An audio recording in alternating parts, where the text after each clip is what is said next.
ছেলেটার নাম Herlan David Sanders.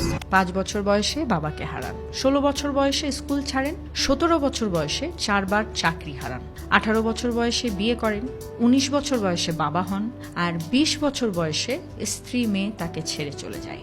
এরপরেও জীবন থেমে থাকেনি তার। সেনাবাহিনীতে যোগ দিয়ে ব্যর্থ হন, ইন্স্যুরেন্স, রেল লাইন, প্রতিটি চাকরিতেই ব্যর্থ হন। একসময় ক্যাফেতে রাঁধুনির কাজ নেন। চলতে থাকে এভাবেই। বয়স 65 হয়ে গেছে এবং অবসরে হাতে মাত্র $105 ভাতা। ভেঙে পড়েন একদমই, নিজেকে শেষ করতে চান তখন।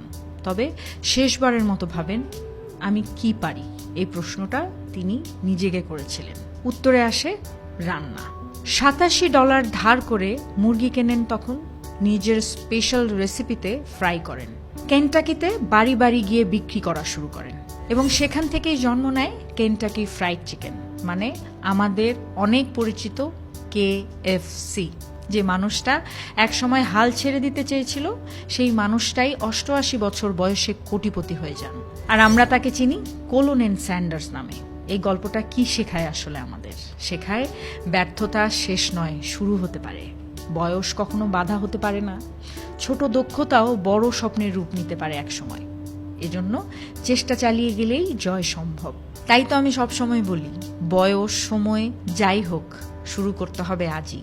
হতাশ হবেন না। আপনি চাইলে আপনি নিজেই হতে পারবেন একদিন অনেকের প্রেরণা।